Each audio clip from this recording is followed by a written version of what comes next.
Good morning. It's Rob Ryder on Tuesday, December 28th, 2021, also known as Staff Sergeant Robert Allen Roluski, U.S. Army veteran, a.k.a. Rob Ryder. Email address is quarterrecord@aol.com. And I want to talk about notice and motion on the defenses. And this is, a procedural step in the civil procedures of, probably every state's civil procedures, where normally it's like Rule 12, but it isn't always that way. But in the federal rules of civil procedure, it's Rule 12, and in a lot of states it's Rule 12 because they just, follow basically the federal civil procedures. But it says in there that every case in law or fact to a claim for relief in any pleading, whether a claim, counterclaim, cross-claim, or third-party claim, shall be asserted in a responsive pleading thereto if one is required, except that the following defenses may be made at the option of the pleader by motion. May at the option of the pleader be made by motion. Okay, and it lists, lack of jurisdiction over subject matter and over the person, and improper venue, insufficiency of process, which is my new favorite, insufficiency of service of process, failure to state a claim upon which relief can be granted, and failure to join a party. So in these particular situations, you don't have to file a responsive pleading, which would be like an answer to the complaint. You can file a motion into the case about these particular things and not make yourself the defendant to the case. Because in the case, right, the people that need to answer are the defendants. So once you answer, well, you've just agreed to be a defendant. And if you look at the name they use for you in a court case, they're not using your full legal name. So you really, in my opinion, you don't want to be the defendant. And this is a way not to be the defendant. And as you'll see, this is all about making your complaint about insufficiency of process. Because from the very beginning, if you go look at the very first document they put in, the summons and the complaint, it's incorrect. Right? Well, that's an insufficiency of process. So the case never really actually started. Right? So this is what this is about, right? Is filing a motion on the defense that because of the insufficiency of process, that we're coming looking for basically our relief, right? So it's a motion for relief, basically. Okay, so as you can see, it's in law and fact. Well, that's what judicial notice is. Right? Under the rules of evidence for judicial notice, that if you tell the court to take judicial notice of certain facts or certain laws, then they have to. If you don't tell them to take jurisdiction of certain facts and certain laws, then they don't have to. That includes the Constitution. Unless you, make it part of your case by bringing it up, then it's not in the case. Right? So that's how it appears to me. So let me show you what we're doing. Give me just a minute to load a few things up. So some time ago now,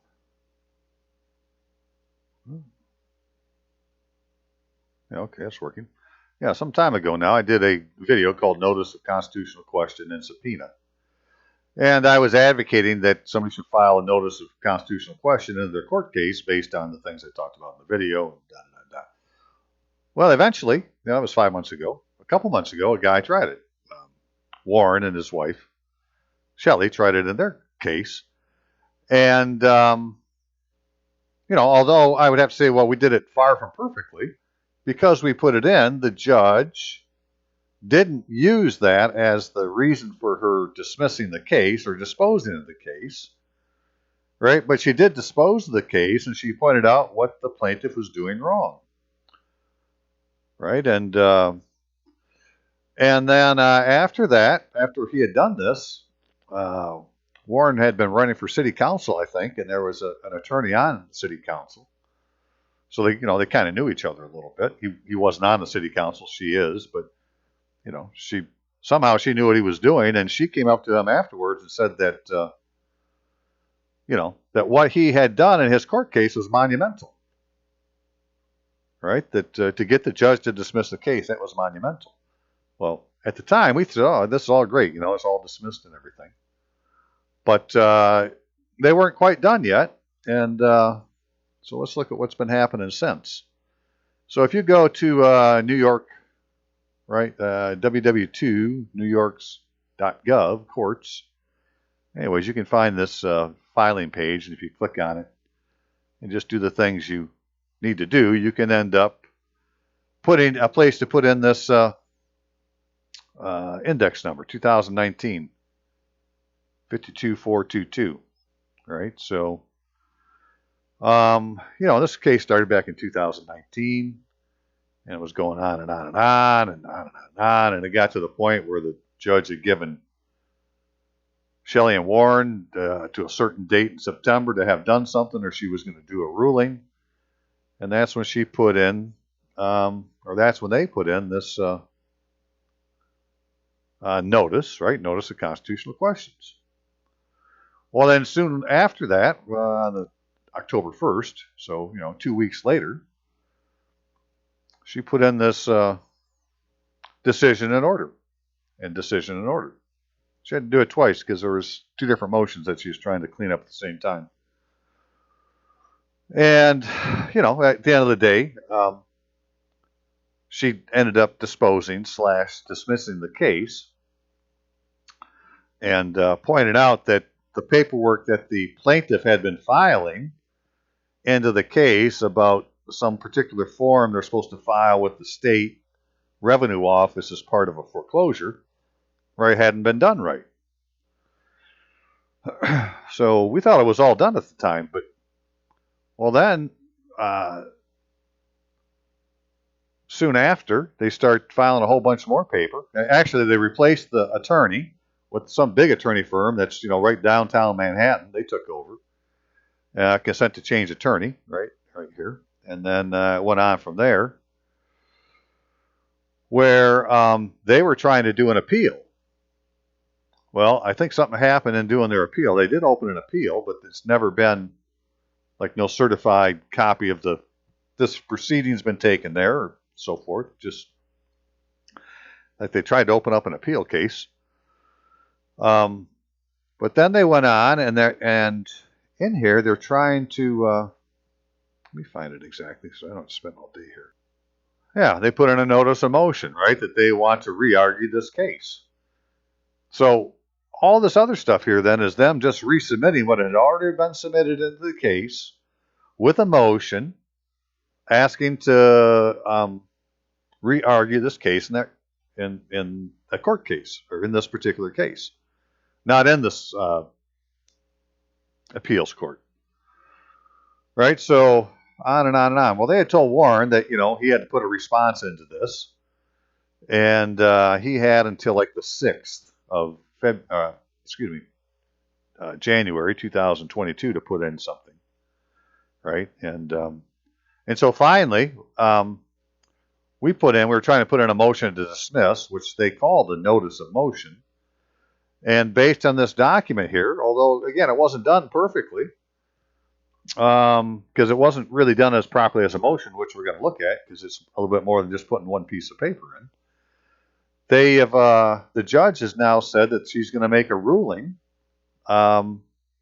between now and like the 12th of January, which would have been the date she had to make a ruling before. Like this was the answer to the motion that had been filed by the plaintiff's new attorney, right? So that's what this was, notice of motion. So let's take a look at what we said. Hang on again. Okay, so right, the title of the motion was called CPLR Rule 3211, Motion to Dismiss, Request for Order of Relief, right? Which is based on, that's the rule in New York. Right, Section 3211, Motion to Dismiss, Civil Practice Law and Rules, right, where a party may move for judgment dismissing one of the cause action asserted against him on the ground that, you know, you got these particular grounds here that you can use, and so that's what we did. But when they have you do it, like they want you to call the court the Supreme Court of the State of New York, County of Queens, or whatever the county is, Supreme Court of the State of New York, and then in this case, County of Dutchess, right? But that isn't the name of the court when you go look online. It's called the, as we'll see, that's why I wrote it this way. It's called the New York State Unified Court System, 9th Judicial District, Dutchess Supreme Court. So what's the proper name of the court? That's still the question, right? To me, the proper name of the court is, well, what's the name on the frickin' seal? But getting them to show you a seal of a court is, something they really don't want to do. Now, we have had it done here in Michigan and at the district court. So the court that calls itself like the 84th District Court, when they do use the seal says the District Court of the State of Michigan. It doesn't say it's the 84th District Court. So what's that about? Anyways, forgetting all that, that's just the index number, the penny mac, and the plaintiff and defendant. And so take judicial notice, which is the big thing, right? That this is where you're going to put in your facts and laws in this motion. So take judicial notice, tell the judge, take judicial notice. And, now the court has to take judicial notice of the facts and the laws that you put into your case. As long as they're adjudicative facts pertaining to your case that, are, make a difference. And, and then the laws that go with it, or that you're using as your defense. So Warren, Jones, Shelley Jones are husband and wife, citizens of the United States. We are the real parties in interest, and all real and personal property made is subject to this proceeding. Right? They're not calling themselves a defendant. They're the real parties in interest. The 6th article of the Constitution of the United States decrees that this Constitution and laws of the United States, which shall be made in pursuance thereof, and all treaties made, or which shall be made under the authority of the United States, shall be the supreme law of the land, and the judges in every state shall be bound thereby, anything in the Constitution or laws of any state to the contrary notwithstanding. So we're making them take judicial notice of the Constitution. And this, in this case, the 6th article. This Rule 3211 legislates that a party may move for judgment dismissing one or more causes of actions asserted against him, right? Again, this is take judicial notice. The real parties in interest move the court to dismiss plaintiff's cause of action and confirm their ownership rights, titles, and interest in the property and see it returned to them on the grounds that documentary evidence submitted as Document 1, which would be the summons and complaint, in this proceeding by the plaintiff proves the summons does not comply with this other rule, as among other things, it has no date of filing with the clerk of the court, and the plaintiff's complaint states claims upon which relief cannot be granted because the plaintiff has no interest in the property. Okay, hang on just a second. All right, so this is an approved Supreme Court of the State of New York, County of form for a summons, and it's got an index number. It has date, index, number purchased. Right? It has the information right on here that it takes to do a summons. Well, that isn't what they did when they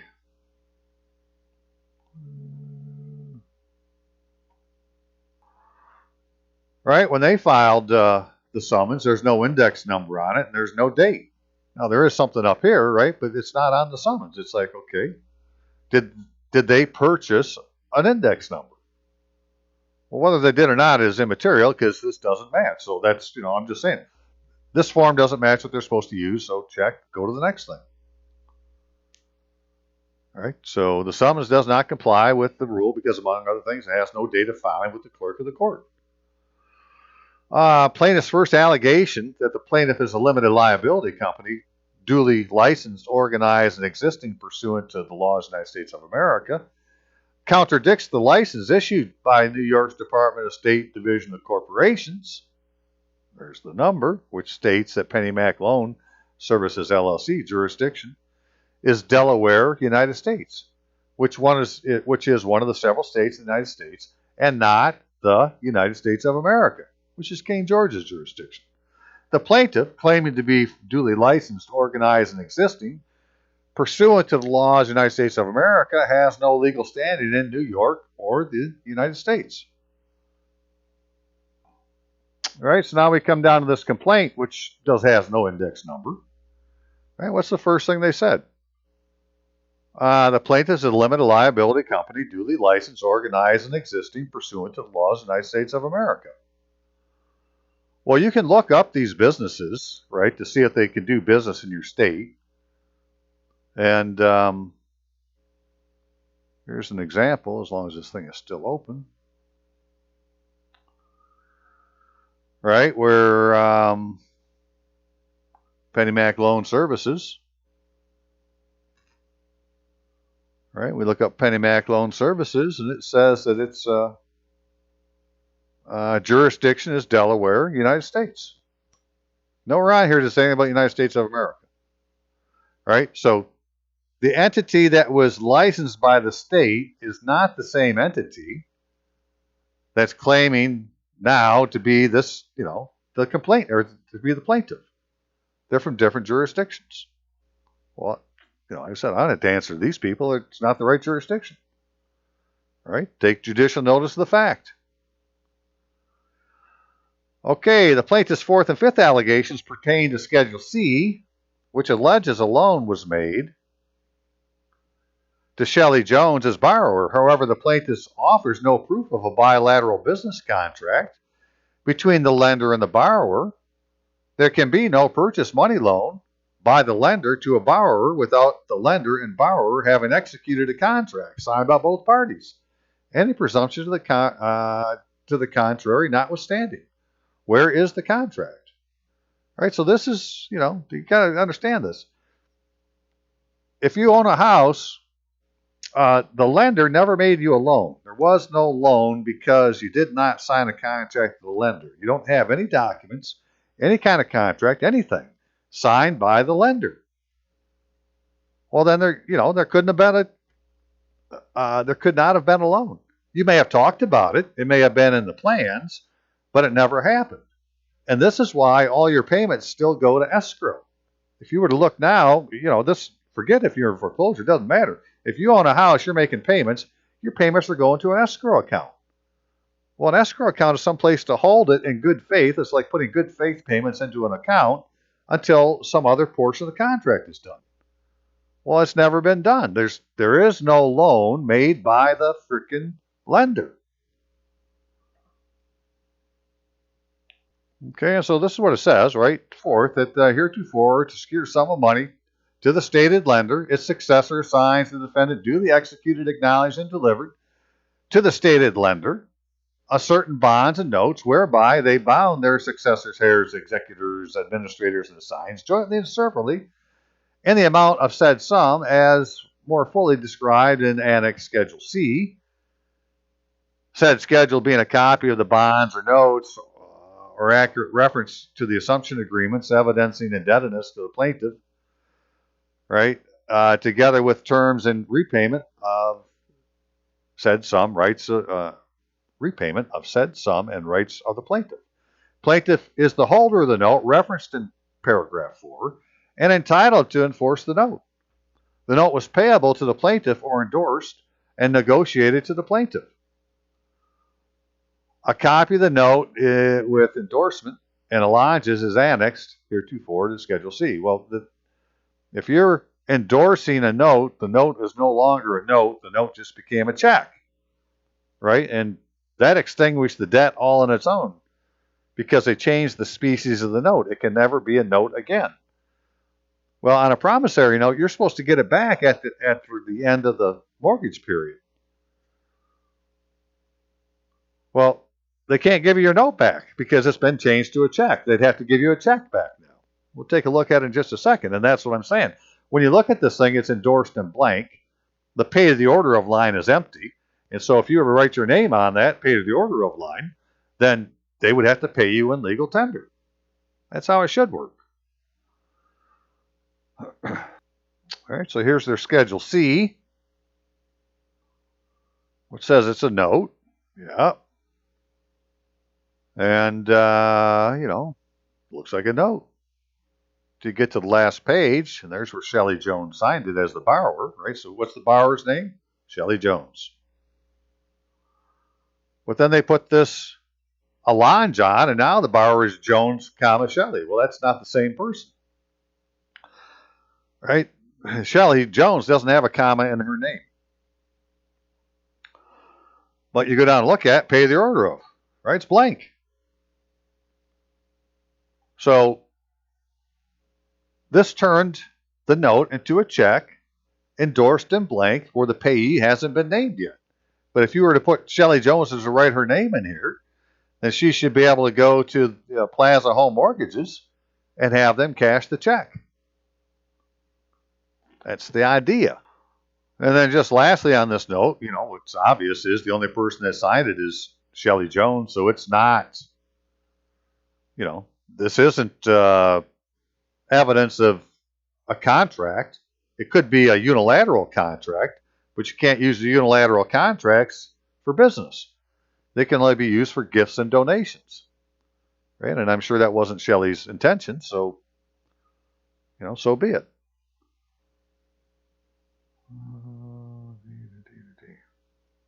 Too many pieces of paper up. Okay, continuing on. All right, so further, the name of the note's borrower, Shelley Jones, differs from the name of the borrower, which is Shelley Jones and Warren Jones, whose address is 32 North Clover Street, in a plaintiff 6 allegation, purchase money mortgage. Oh, let's see what that's about. So then we go to the next thing, which is Schedule D, right, which is supposed to be the mortgage. All right, here it is, where it has the name of the borrower, right here as Shelley Jones and Warren Jones, whose address is 32 North Clover Street, Poughkeepsie, New York, 12601. Well, that's the name of the borrower. Okay, well, that name doesn't match the name that's on the note, which is just Shelley Jones, so, it's got a different borrower. Right, so the result is that the note in Schedule C and the mortgage in Schedule D have different borrowers. Neither document can be relied on as proof of the indebtedness claimed by the other document. Plaintiff 6 allegation states a purchase money mortgage was executed and annexed hereto in Schedule D, acknowledged and delivered to the stated lender. However, Schedule D is not a purchase money mortgage, which is a specific style of mortgage. Instead, it's a simply titled mortgage, whose text claims it to be a security instrument. It is not proof of a loan, and its borrower is not the note's borrower. Right, as you can see, it's called a mortgage, right, and this mortgage, security instrument. So then I guess it's not a mortgage, it's a security instrument. And then let me see what it said here. Hang on. Complaint 6. That as security for payment of said indebtedness, a purchase money mortgage was executed and annexed here to a Schedule D. Well, we just saw that's not what's on there. You can Google purchase money mortgage and see one.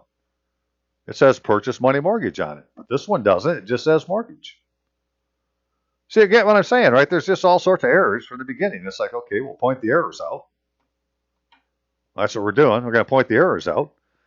Right, so the note signed by Shelley Jones as borrower and that was filed as Schedule C, a plaintiff's complaint, has been securitized, converted by the addition of a blank endorsement. It is now a pay to the order of style negotiable instrument, such as a draft, check, or order, without its payee named. The note borrower, Shelley Jones, is the owner of this instrument, making Shelley Jones the payee entitled to payment on demand and legal tender. That's what we say. So what's our conclusion?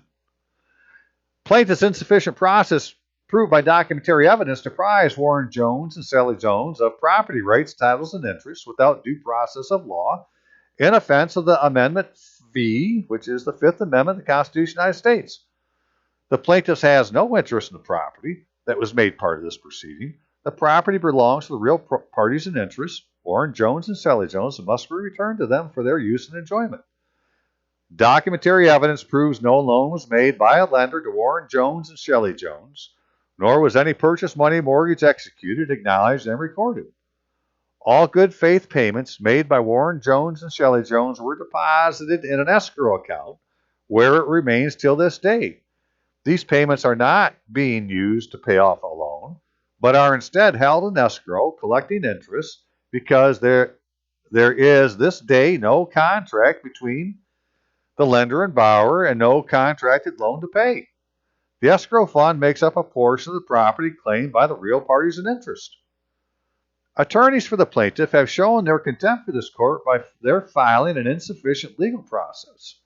The same action being an occurrence of a personal and advertising injury, intentional tort of malicious prosecution, for which we are entitled to liability damages as compensation. Right? So malicious prosecution is a particular form of intentional tort called a personal and advertising injury intentional tort.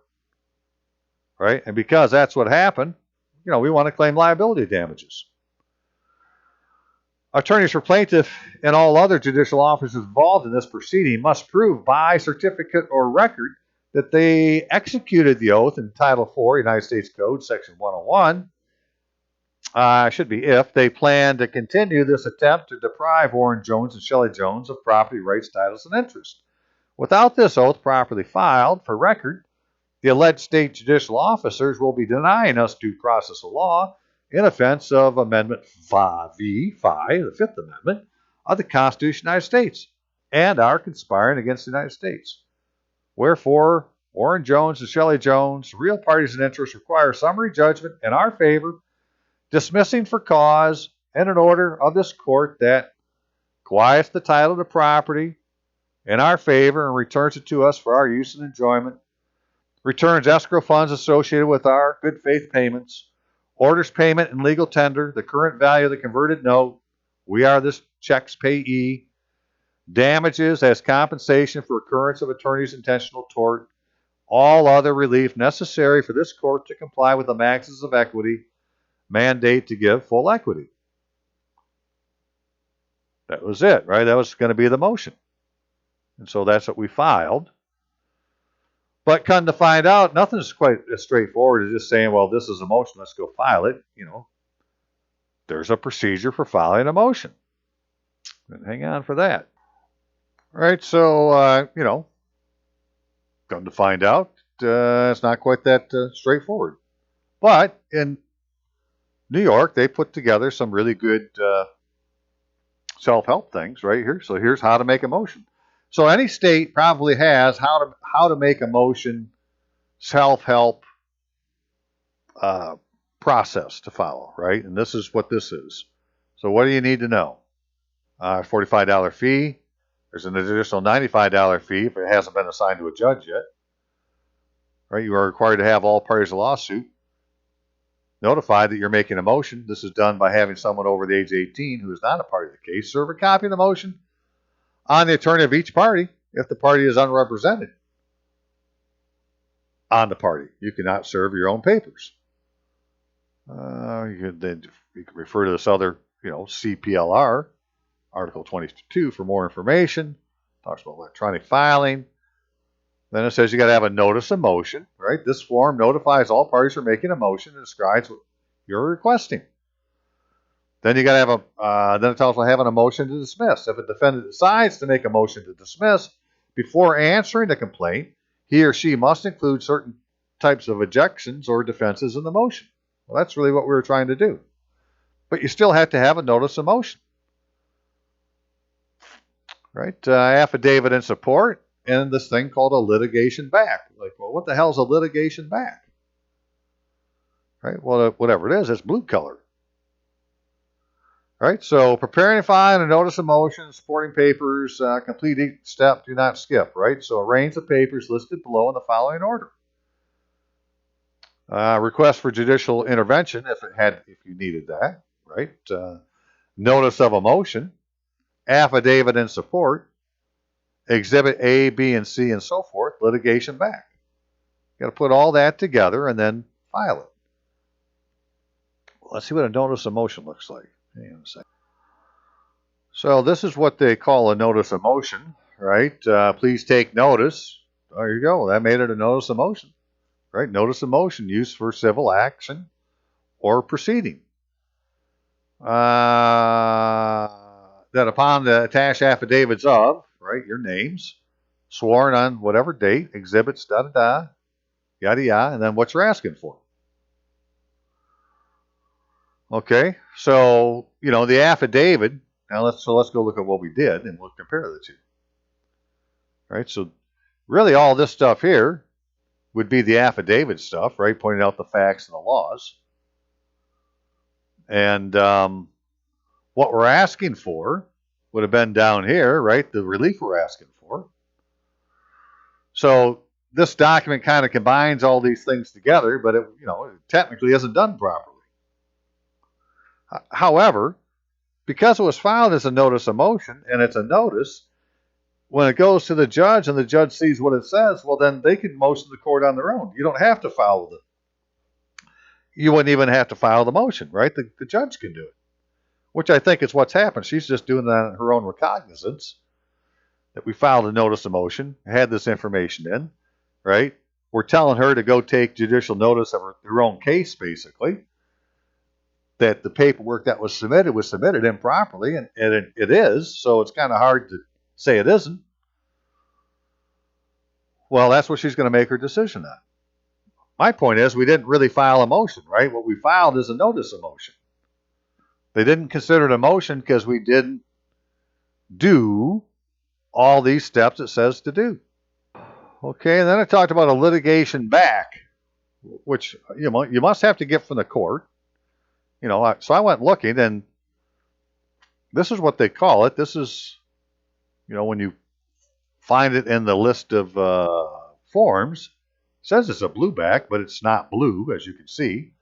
But it's an index number. Got the plaintiff, defendant, notice of motion. This right here. Whatever this is. This is supposed to be the last page of a packet of papers that makes up your motion. So, right, so, I guess I need to have Warren go find out, make sure that the request for judicial intervention has happened already.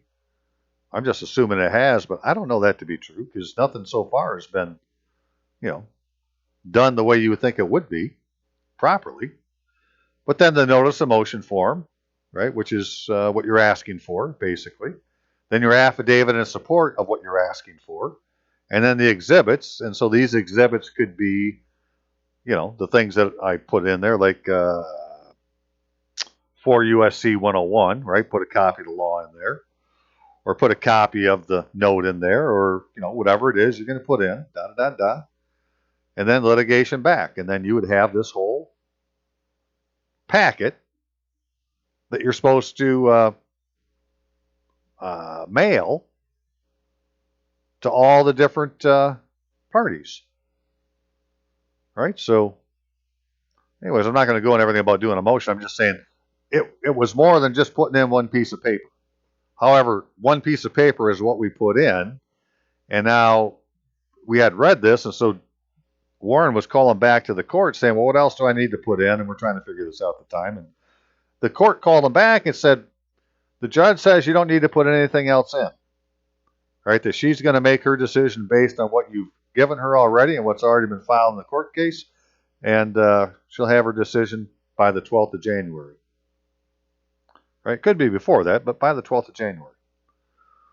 So, that's what happened. We'll see where it goes next. But all this was, just based on the fact that let's go ahead and say, right, that the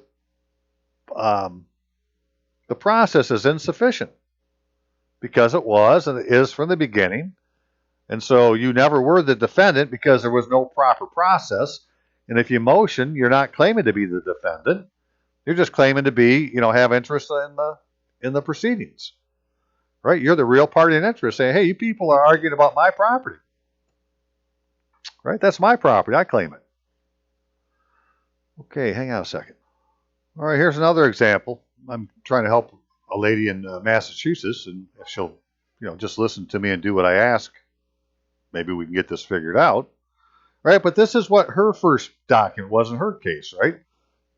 It's another foreclosure, and it's called summary process eviction summons and complaint from the Commonwealth of Massachusetts. Okay, you got your defendants up here, you got an address, you're summoned to this court, but look who the plaintiff is. William Savings Fund Society, SFB, DBA, Christian Trust, not individually but as trustee. Obviously, that is not a corporation that's registered with the state of Maryland. Right? This whole thing, this whole freaking name right here, this is the name of the freaking plaintiff, all the way down to here. Acquisition of, care of, Harmon Law Office, POC, da-da-da-da. I think maybe it ends at acquisition. Okay? I mean, they ran out of room. They used the whole line. Well, that name is not the name of any business registered in Massachusetts to do business. So they have no legal standing. And it goes on to say, your premises at and being judicial district of the court unlawfully and against the right of the said plaintiff, landlord, owner, because you continue to hold over and occupy a premise following a mortgage foreclosure and beyond the time provided in the notice of quit to vacate. And da-da-da-da. Okay, so this is what they filed. Well, if you take a minute to go find the proper form, it looks like this. Right? Which, it's not that these first parts are all that much different. But you get down to the bottom here, and it says to the sheriff and several counties, da-da-da, da-da-da, got a witness. Right? Well, that stuff isn't on here. You get down to the bottom of this, and they've put this big box in here. But there's nothing in here about the sheriff, right? So, the sheriff's the one supposed to be doing the service. So they've altered a state form. Right? This is the uniform one here, and it's got 2 pages with the return. Right? And this is what they filed. And if you go look at her in the docket, well, there's no evidence of anything ever being returned. So from the beginning, it was an insufficient process. Is that what they say? I have to look at those words again. Now, in Massachusetts, you have to include this form, motion to the court and affidavit. Right? Because they have some kind of unified system, and so it's the district court that apparently the motions go to. The housing court she's in is like, it's like an administrative court of some kind. But, she didn't, we didn't file this form when we filed the motion, so I need to have her file this form with the motion to see if that makes a difference. But the motion that we filed was something like this. I name a real party in interest, the property made part of this proceeding, moves the court to invoke Massachusetts rules of civil procedure, insufficiency of process, failure to state a claim, motion for judgment on the pleadings, take judicial notice. Summary process eviction, summons, and complaint filed by the plaintiff is an insufficiency of process. It's not a Commonwealth of Massachusetts approved court form, and it omits mandated data. As a result, plaintiff's process is insufficient from the beginning. Massachusetts Rules of Civil Procedure 4 process form requires the summons shall bear the signature or facsimile signature of the clerk, be under the seal of the court, be in the name of the Commonwealth of Massachusetts, bear attest the first justice. So there was no seal on it. The plaintiff's document admits the order of the court, commanding sheriff's deputies, constables, summons defend to appear, the seal of the court, and the signatures of the witnesses. Right? So it's wrong from the beginning. You can go and find, again, this is Massachusetts Rules of Civil Procedure 4, where it talks about the process and talks about what needs to be in a summons. It says in there that the summons shall bear the signature of the clerk, be under the seal of the court, and be in the name of the Commonwealth of Massachusetts. Well, go look at the summons and see if those things are on there. And what you're going to see is, well, there's no court seal. You don't have to go any further. It's a fact the plaintiff has not provided proof the lender borrower named in the mortgage the plaintiff relies on for this claim have a bilateral business contract. Without a written contract, no loan can be proven. And the accusation by the plaintiff that you continue to hold over or occupy the premise following a mortgage foreclosure, yada, yada, yada, yada, is a Rule 12b6 failure to state a claim upon which relief can be granted. None of that shit happened because the process was wrong from the beginning. Trial court must take judicial notice of plaintiff's insufficient pleading and summarily judge the matter. All right, so I, a citizen of the United States, protected by the Constitution of the United States and all courts of the United States, believe the plaintiff's insufficient process deprives me of life, liberty, or property without due process of law, an offense of Amendment V of the Constitution of the United States. I am not a defendant. There is no defendant. The accuser's process was insufficient from the beginning. I am the real party in interest, the property that is the subject matter of this insufficient process, and I inform this court that individuals claiming to be attorneys for the plaintiff have shown their contempt for this court by filing a simulated legal process, the same being an act and occurrence of a personal injury, personal and advertising injury, intentional tort, malicious prosecution, for which I am entitled to liability, damages, and compensation. Wherefore, I name the real party in interest require an order from the court in my favor that quiets the title, returns the escrow, orders payment, legal tender, damages, basically the same stuff. So, there you go. All right, so we're going to keep working on this and see if we can get the judge to make a move on this, right? But this is just another example of a way to write it and file it and see what happens. So if you watched the video I did yesterday, cleaning up a driving record soiled by insufficient process, right? I'm showing my own particular situation and the things I'm going to be trying with it. But I had another guy call me from Mississippi, and so I was looking at, because he had the same thing, traffic issues. So what do you do with this stuff?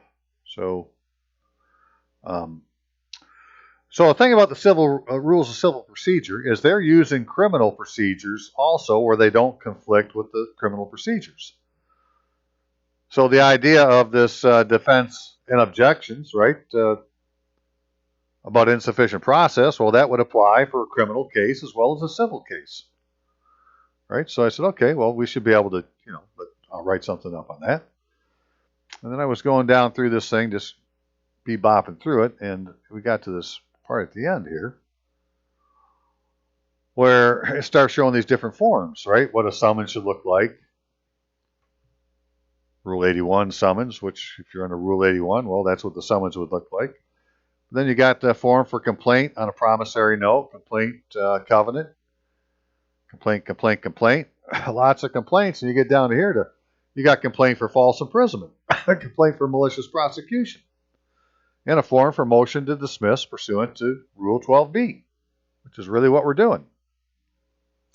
Complaint for conversion. That's what they do to your note when they take your promissory note and turn it into a bank check. They converted it. They call it securitization now, but it's a conversion. Well, it's an unlawful conversion because, you weren't part of that agreement. They took your note that they're supposed to give back to you after the mortgage is paid and turn it into a check, so they can't give you your note back anymore.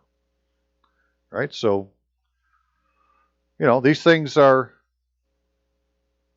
it's amazing how many different, pieces of information you can find. But here it obviously shows, well, you can file a complaint for false imprisonment. You can file a complaint for malicious prosecution. So now you just got to have your facts to do it. So anyways, where did that lead me to? This is kind of what I told him to do, right? Motion to invoke Mississippi rules of civil procedure. Take judicial notice, right? I think that's real. Always put the words take judicial notice in. So they have to take judicial notice, right? Take judicial notice. I, full legal name, a citizen of the United States residing in Mississippi and protected by the Constitution of the United States and all courts in the United States. I believe plaintiff's insufficient process before judicial officers that have not executed the oath required by the laws of the United States to comply with the Constitution of the United States deprives me of life, liberty, or property without due process of law, in offense of Amendment V of the Constitution of the United States. All Mississippi executive and judicial officers, including police, prosecutors, attorneys, must have proof they executed the oath in Title 4, United States Code, Section 101, as required by Section 102. These persons deny me, as required by Section 102, these persons deny me due process of law, right? Because they can't prove it. If they don't have the record that they can show you, then, they don't have the oath. The state of Mississippi uniform traffic ticket used to file cases against me violates Mississippi Code 63-921, uniform traffic ticket law. So every state's got some kind of form they use for a ticket, and somewhere in their law they're going to have something that does with it. Well, in this particular law, it says in Section 3 that every traffic ticket shall show, among other necessary information, the name of the issuing officer, the name of the court in which the cause is to be heard, the date and time the person to appear. Ticket shall include information which constitutes a complaint charging the offense for which the ticket is issued. And when duly sworn and filed with the court of competent jurisdiction, prosecution may proceed thereunder. Well, in his case, there's no court named. It says municipal/justice court. But it doesn't say like the 3rd Justice Court or 6th Justice Court. It doesn't name the court. Right? No court is named, and my phone number was omitted from the cases. The alleged infractions were not proper legal citation of any state law or ordinance. Right? They just throw numbers on there and say that's what you violated, but they're not a proper citation of a state law or a local ordinance. Right? It's an insufficient process. The cases prosecuted are an insufficient process by persons impersonating as the state executive and judicial officers who lack personal jurisdiction to prosecute any alleged offense against me. I'm the victim of occurrence of a personal and advertising injury, intentional tort of malicious prosecution, and false arrest, for which I'm entitled to liability insurance damage payments. All right, so here's an example of a commercial general liability coverage form. Right, and so it has this number on it. So this is like a boilerplate coverage, right? This is commercial general liability coverage. And if we go down here to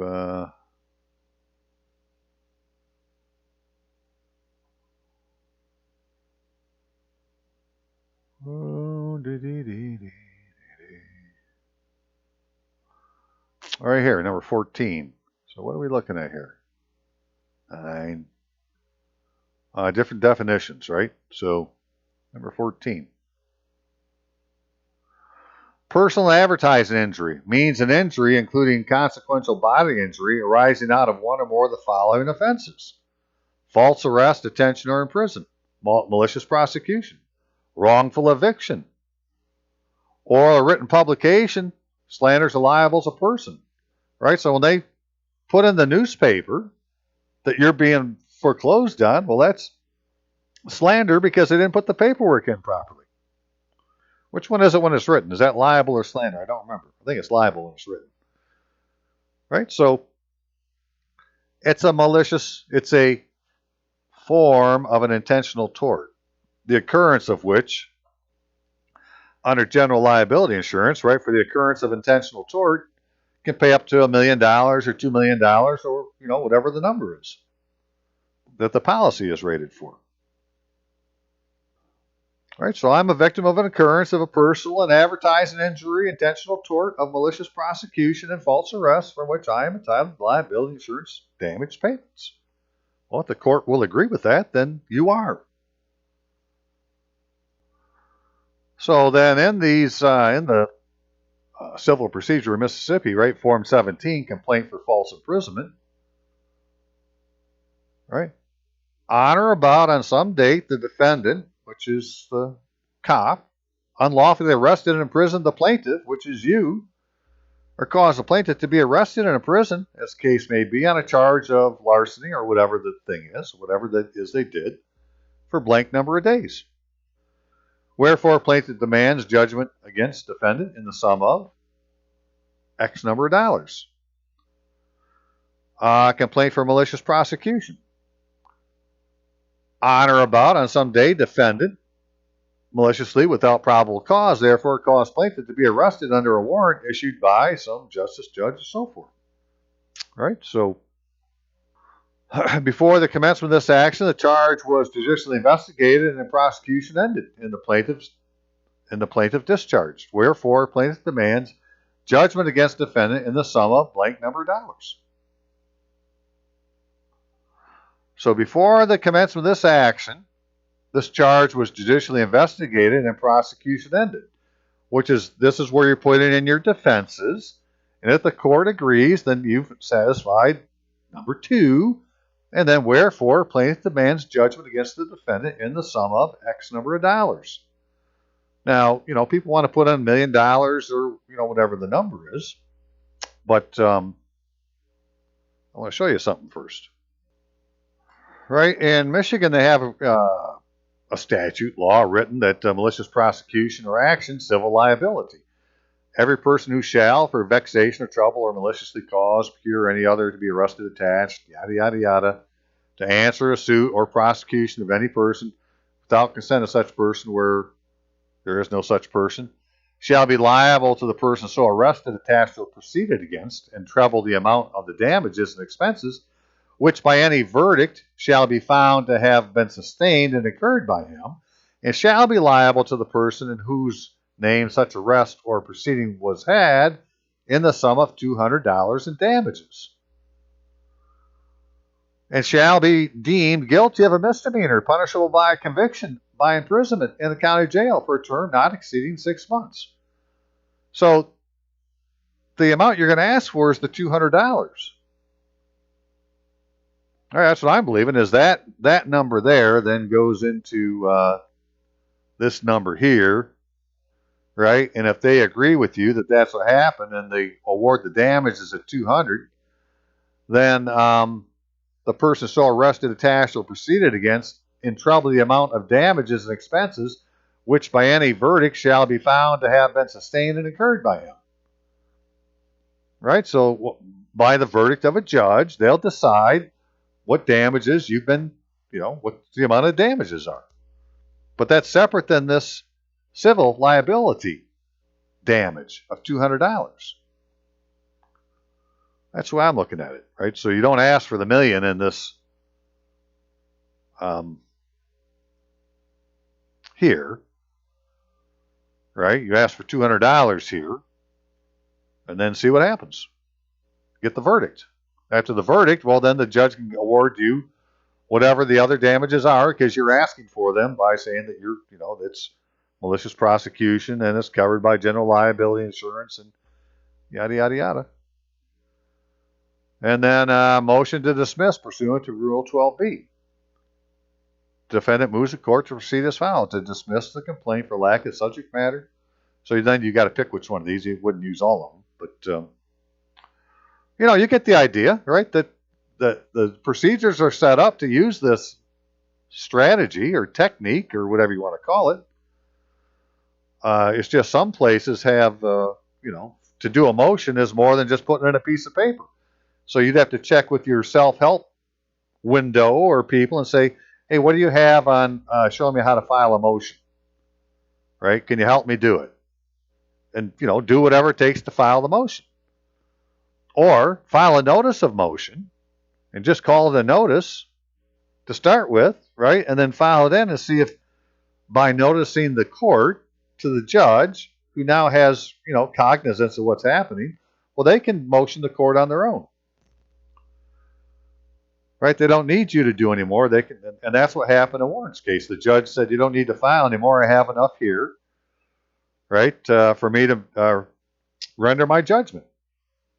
Now, she didn't say that directly to Warren. She said it to the clerk, who called Warren to tell Warren that's what the judge said, because Warren had called about filing the other paper and following the process and so forth.